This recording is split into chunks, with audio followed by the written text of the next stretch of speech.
My name's Bob. I am a sidelined employee working for a certain publishing company.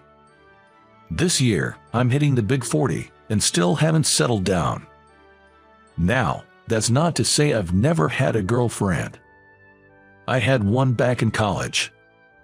We met at a literary club, bonding over a shared love for a particular novelist, which led us to dating.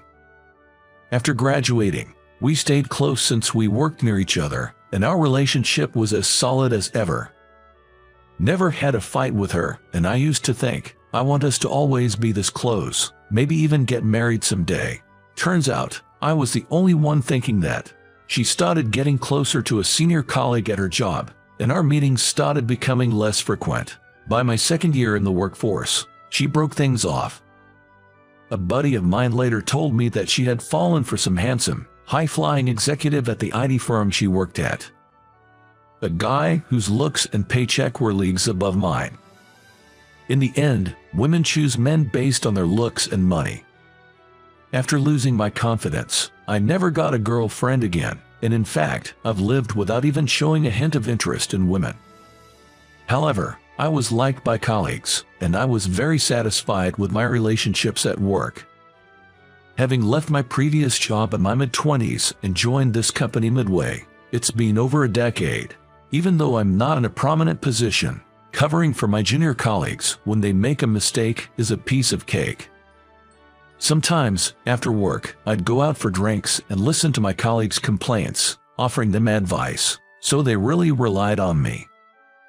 Then, one day, the day after I had helped cover up a mistake for a colleague, he ran up to me, exclaiming, "We've got news.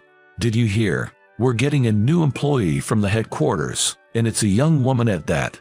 Seeing the colleague getting all excited about a young woman, I gently placed both my hands on his shoulders and said, "Easy there, calm down."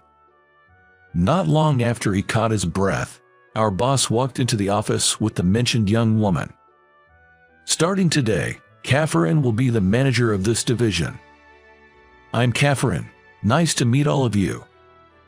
As she greeted and gave a slight nod, a round of applause began, growing louder. In the midst of the clapping, the same junior colleague beside me whispered, "I heard Catherine used to be a department head at the headquarters." Hearing that, I thought to myself, impressive for someone so young. Later, my boss told me the same thing, confirming that the rumors were indeed true. With a track record of rising to a managerial position at such a young age, she worked even harder than the rumors suggested, swiftly handling tasks and showcasing her prowess. Even though she was younger, she became my superior. She was friendly and highly competent, quickly becoming a natural fit in our department. However, there was one thing that bugged me. I often felt her gaze from her distant desk. It wasn't a flirtatious look or a look of disdain, but something indescribable. At first, I thought she was puzzled by me, a middle-aged man still in a peripheral role. One day, after this had been going on for a few days, she approached my desk and asked if I could prepare a document for her by the next afternoon. Given how capable she was, I figured she could probably do it faster herself. However, once I understood the simple content she needed, I realized she must be so swamped with work due to her efficiency and decided to help.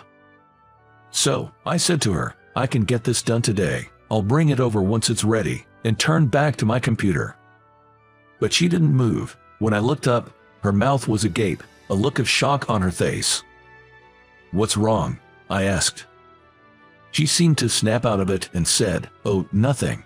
Thank you," before finally heading back to her desk. Later that day, as promised, I submitted the completed document just before the end of work hours. She looked even more shocked than before, glancing back and forth between the document and me. I braced myself, thinking she might criticize me for not doing a good enough job. Amazing. Those were the first words she finally managed to utter. Then she continued, "Who exactly are you?" Apparently, what had taken her aback was the impeccable and advanced nature of my presentation. A younger colleague, looking quite curious after witnessing the scene, was about to approach when another colleague, sensing the tension between me and her, took the younger one's hand and said, "We'll be heading out now," and left the office. After seeing them off, I met her gaze and responded, "Just a sidelined employee, really?" But with a look of incomprehension, she blurted out, "Hey," as she looked up at me with a puzzled expression. She then said, "No offense, but this French document isn't just something you can merely translate. Even folks at our headquarters find it intricate, and yet you've compiled it so flawlessly. It's unbelievable." While she continued to alternate her gaze between the document and me in sheer astonishment, I explained, "In truth, I studied abroad for a year during college. I studied French like my life depended on it. Interacting with native speakers during that time boosted my proficiency even more." Hearing my explanation, her expression of shock remained unchanged. "I get that you know French, but this document contains information that isn't just French-based. For a typical employee, translating non-French parts takes time, but you've done it so quickly. Just how many languages can you comprehend?" I simply responded with, "About 5, stating only the fact." At my brief response, she looked even more startled, almost as if she'd seen a ghost. "I can't believe someone of your caliber isn't in a top position here or at the headquarters," she said, holding her head in disbelief. Simply stating the truth and receiving such a reaction made me feel like I had done something wrong. An awkward silence ensued. After a brief pause, she looked at me with a smile, as if to shake off the previous tension. She then began to reveal the true reason behind requesting the document from me. "To be honest, ever since my first day here, I've been astounded by your work ethic, Bob. Given your age and the quality of your work, it wouldn't be surprising if you were making at our headquarters. I always wondered why. Hence, to gauge your capabilities, I had you work on this intricate document. From what I've heard, Bob, you left your previous job, joined this company midway, and have been in a low-profile position for over a decade. Don't you ever want to climb the corporate ladder?" When she said that to me, I wondered if other colleagues had the same doubts about me. But I wasn't too interested in things like promotions or fancy titles. When I mentioned this, she laughed and said, "You're an interesting guy." From that day on, the difficulty of the tasks given to me increased dramatically. And later on, she asked me to accompany her to a meeting at the headquarters. Although reluctant, I agreed and headed to the headquarters. It was my first visit to the headquarters since my mid-career interview, and I was a bit nervous. The meeting was about an upcoming business book for young people. Before the meeting started, I had thought I'd just attend and not voice my opinions, but once it began, I couldn't suppress my thoughts. Before I knew it, I was suggesting various ideas, and most of the employees at the headquarters nodded in agreement, their faces showing astonishment. The CEO was also present, and after the meeting, I was called into his office. I went with Catherine. "Well, Catherine was right. You're really talented, Bob. We shouldn't let talent like yours go to waste. I'd really like you to join our editorial team at the headquarters and fully utilize your abilities." Taken aback by this sudden offer, I said, "Me, really?" The CEO cut me off, covering my hands with his own, and firmly said, "I'm counting on you." I still wanted to decline, but I felt I couldn't let down the CEO with the expectation he poured into that handshake. I murmured to myself, "I'll give it my best shot," and then replied, "Understood." I was transferred to the editorial department shortly after. When Catherine was transferred from the headquarters to my previous office, everyone was wondering why such a competent person was transferred, but this time, the looks I received were the exact opposite, cold and skeptical. "This old guy is getting transferred to the headquarters now. Wasn't he just a regular office worker all this time? Is he up for it?" When I first transferred, I often heard such comments. But I couldn't let that get me down. I had to deliver results here, to meet the expectations of the CEO and Catherine. From then on, I worked tirelessly, paying no mind to the stares and whispers. The hard work paid off.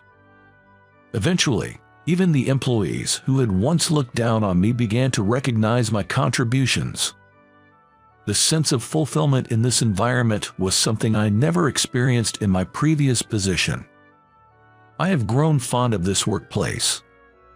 One day, after getting used to my role at the headquarters, I was having lunch at my desk. While eating lunch at my desk, I got an email from Catherine. Want to go out for drinks after work today? Thinking about it, since I transferred to the headquarters, I hadn't really hung out with Catherine outside of official meetings. I owe her a lot for how far I've come, so I thought it'd be good to go as a way of saying thanks.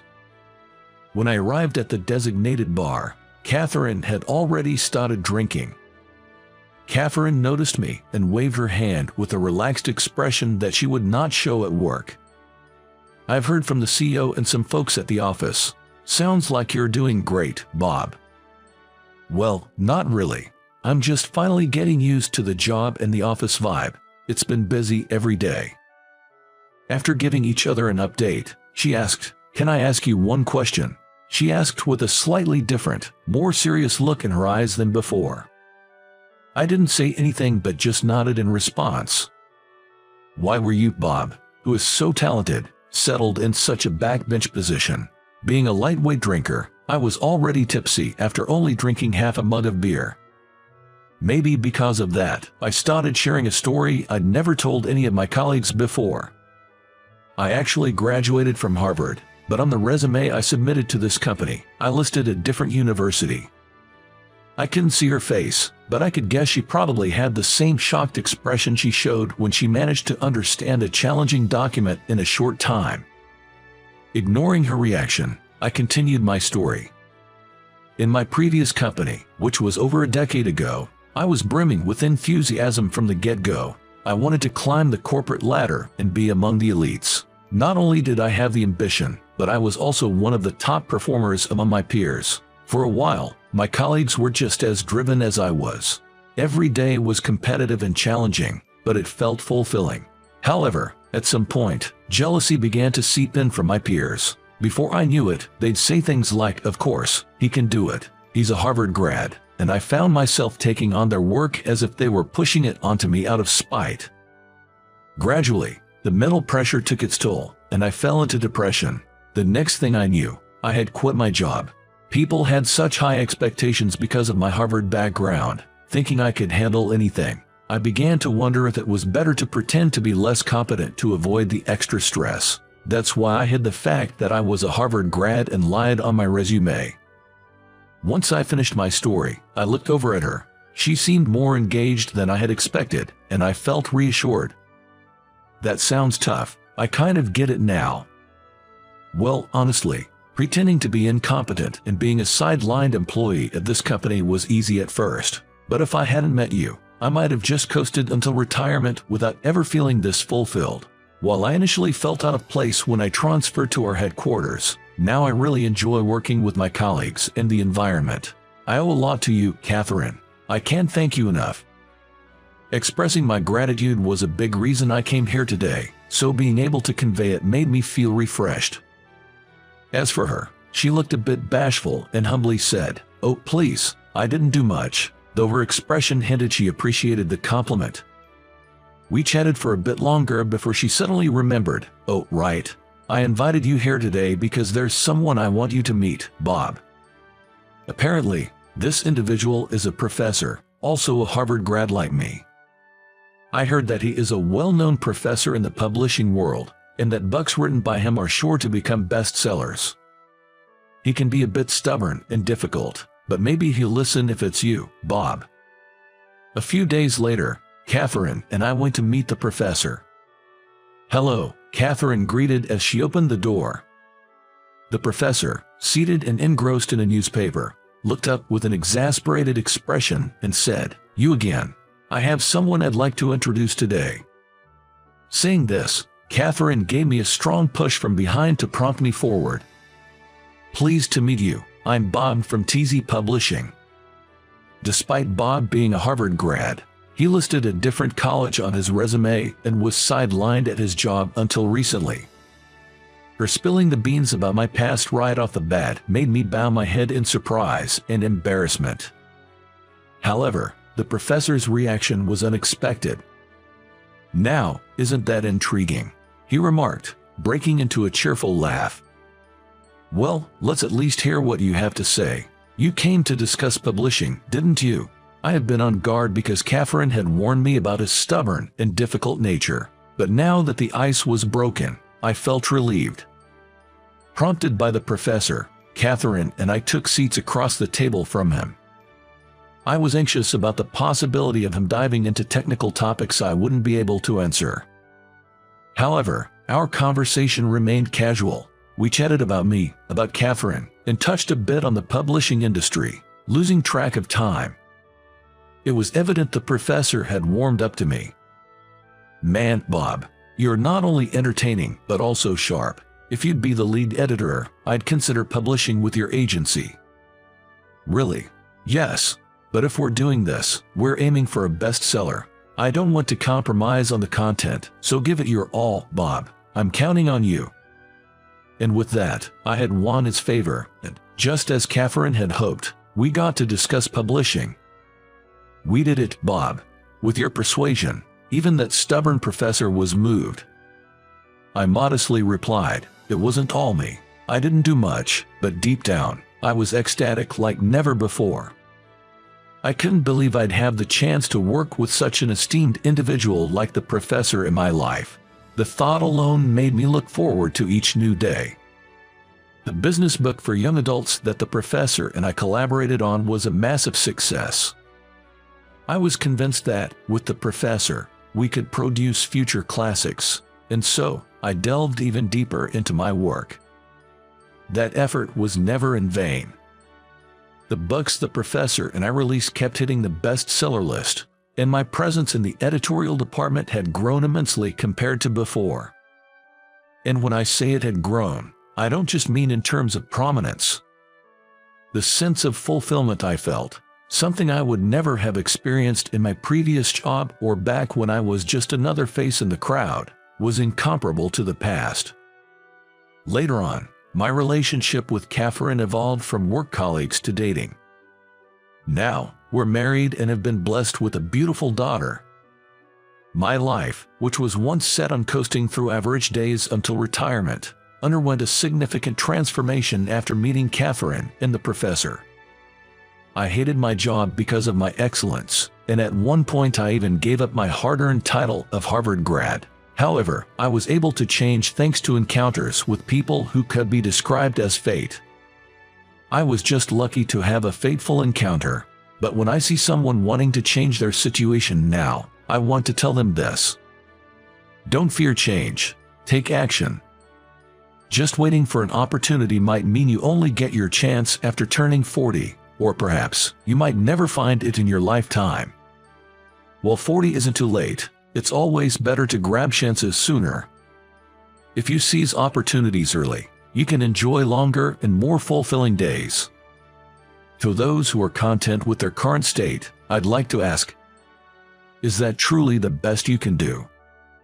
Thanks to the professor, there's no denying that I've become known as an editor with a string of bestsellers. But since the day the professor told me he liked my work, I've poured my heart and soul into my job day and night. I can proudly say that this hard work, while modest, has definitely contributed to the success of those bestsellers. Because with each book, I've given it my all. So, take a moment to reflect if your current situation is truly the result of giving your very best, and if you feel there's more you can achieve, that you are not at your limit, then I urge you to act now. Effort is always rewarded in one way or another. If my life, where I even falsified my education to become a sidelined employee, can change so drastically from just a few encounters, so can yours.